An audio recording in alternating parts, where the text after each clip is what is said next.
Voici la correction de l'exercice sur l'adjectif qualificatif. Dans un premier temps, nous allons regarder quels sont les adjectifs qualificatifs qu'il ne faut pas confondre avec un nom commun. Dans cet exercice numéro 1, il y a une liste de 5 mots. Parmi ces mots, il y en a un qui n'est pas un adjectif qualificatif. Dans la première liste, il s'agit du mot bonheur. Effectivement, bonheur, c'est un nom commun. Je peux lui mettre un déterminant devant, le bonheur. Les autres, joyeux, gai, content, enchanté, ce sont des adjectifs. Dans la deuxième ligne, l'intrus, c'est un roseau, c'est aussi un nom commun. Souple, mince, flexible, élancé, ce sont des adjectifs. Par exemple, la qualité d'un adjectif, c'est qu'il nous donne un détail sur quelque chose. Si je prends le roseau peut être élancé, flexible, mince et souple. Dans la troisième ligne, l'intrus, c'est immensité. On dit l'immensité ou une immensité. Spacieux, grand, vaste, énorme sont des adjectifs qualificatifs. Et pour terminer, la dernière ligne, l'intrus, c'est une obstination. C'est un nom commun aussi. Têtu, entêté, obstiné, déterminé, ce sont aussi des adjectifs qualificatifs. Dans l'exercice numéro 2, la consigne était la suivante. Souligne les 7 adjectifs qualificatifs épithètes. Alors peut-être que vous vous êtes posé la question, qu'est-ce que ça veut dire épithète? Justement, je reviens sur cet exercice pour vous dire qu'épithète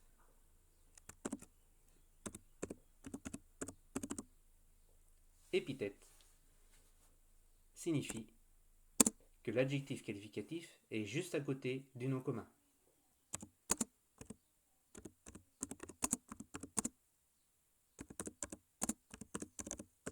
Du nom commun qu'il représente, à côté du nom commun dont il donne des détails.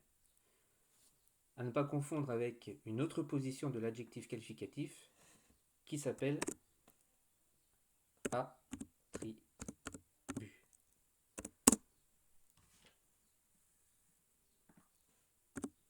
Un adjectif qualificatif attribut va nous donner un renseignement sur un nom commun, sauf que entre le nom commun et l'adjectif qualificatif, il y a un verbe. Donc, attribut, c'est-à-dire que l'adjectif qualificatif, il est séparé de son nom commun.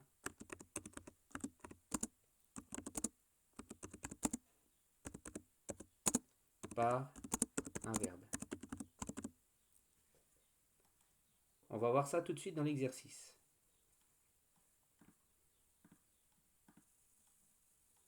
D'ailleurs, repérons les verbes.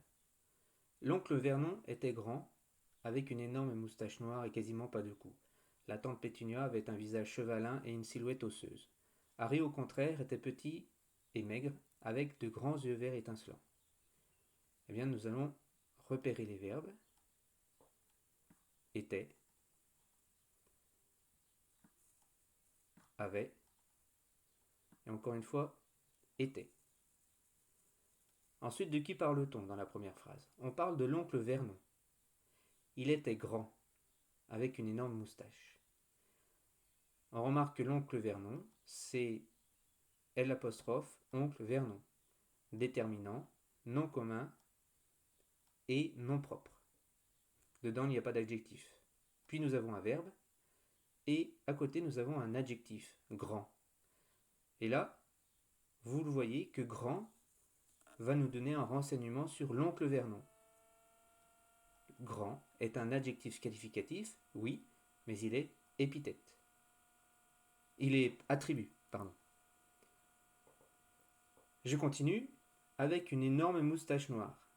Alors là, je vais parler d'une moustache. Tiens, ce que je vais faire, c'est que la moustache, c'est un nom commun, avec comme déterminant une. Et est-ce que j'ai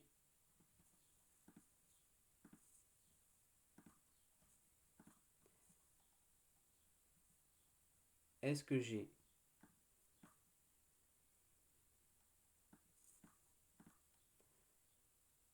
un adjectif qui va avec? Oui. L'adjectif qui va avec, il est là. Je vais le souligner en rouge. La moustache, elle est énorme. Mais pas seulement.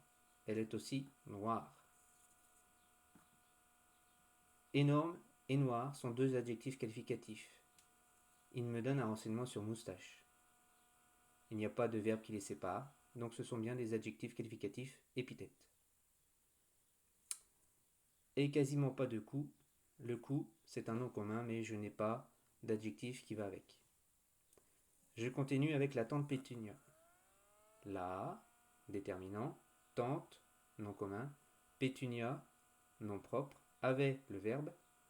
Et ensuite, nous trouvons deux autres noms,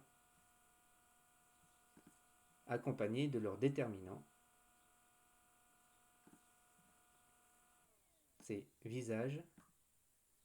Non, ce n'est pas cette couleur.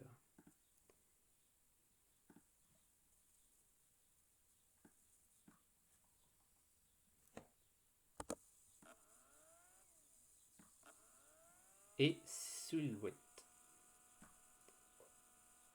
Le déterminant qui va avec, un visage, une silhouette, des noms communs. Est-ce que j'ai des renseignements sur ces noms communs? Oui. Le visage est chevalin, la silhouette est osseuse. Deux adjectifs qualificatifs épithètes, puisqu'ils ne sont pas séparés par un verbe. Regardez, visage et chevalin sont l'un à côté de l'autre, silhouette et osseuse sont l'un à côté de l'autre. Je change de phrase. Harry, au contraire, était petit et maigre. Petit et maigre, ce sont deux adjectifs qui vont nous parler de Harry. Malheureusement, ils sont séparés par était, donc ce sont deux adjectifs qualificatifs, mais attributs. Je continue. Avec de grands yeux verts étincelants. Nous allons parler des yeux. Les yeux de Harry. Et comment sont ces yeux? Eh bien, ils sont grands. Ils sont verts. Ils sont étincelants. Nous avons trois adjectifs qualificatifs pour nous parler des yeux. Et ces trois adjectifs qualificatifs ne sont pas séparés des yeux par un verbe, donc ils sont épithètes. Je calcule le nombre d'adjectifs qualificatifs que j'ai trouvé. 1, 2, 3, 4, 5, 6, 7. Le compte est bon. Dernier exercice. Dans cet exercice, je voulais vous faire travailler sur les accords. Les accords entre les adjectifs et les noms communs. Si le nom commun est féminin singulier, l'adjectif sera féminin singulier. Si le nom commun est masculin pluriel, l'adjectif qualificatif sera aussi masculin pluriel. Vous avez compris le principe des accords, c'est-à-dire que l'adjectif qualificatif va prendre son accord en genre et en nombre avec le nom commun qu'il qualifie. Je vais regarder dans ma liste. Expressive.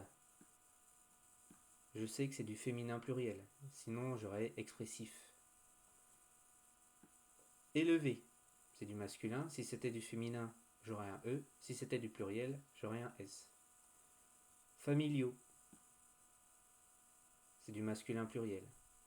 Gros, c'est du masculin. Après, je ne sais pas si c'est du singulier ou c'est du pluriel. Puissante, féminin pluriel. Mauvaise, féminin. Velu, féminin. Ça va me donner un renseignement pour savoir quel nom va aller avec quel adjectif. Alors ici, les singes ont un cerveau et un niveau d'intelligence. Cerveau, c'est du masculin singulier. Niveau, c'est du masculin singulier. Dans ma liste que j'ai au-dessus, j'ai élevé et gros. C'est tout. En masculin singulier. Donc, je déduis, les singes ont un gros cerveau et une intelligence élevée.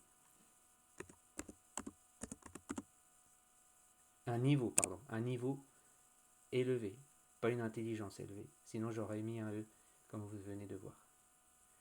La phrase d'après, les chimpanzés utilisent des mimiques. Mimique, c'est du féminin pluriel. Eh bien, celui qui correspond, c'est expressive, féminin pluriel. Ils font la moue pour faire savoir qu'ils sont de... Je regarde en haut. Eh bien, c'est mauvaise humeur. Les gorilles vivent en groupe de 10 à 15 individus. Des groupes masculins, pluriels. Eh bien, nous avons familiaux. C'est le seul qui correspond. Voilà. Donc, je vous rappelle, dans ces 3 exercices, notre activité était là aussi pour mettre le point sur 3 choses. La première, comment reconnaître un adjectif qualificatif d'un nom commun. Le nom commun, il est un déterminant. Ensuite, la différence entre épithète et attribut. Épithète, c'est à côté du nom commun. Attribut, c'est séparé de son nom par un verbe. Et enfin, dans le 3e exercice, il faut bien comprendre qu'un adjectif qualificatif, on doit l'accorder avec le nom commun qu'il qualifie. L'accorder en genre et en nombre, c'est-à-dire masculin, féminin ou singulier, pluriel. Voilà ce qu'il fallait retenir.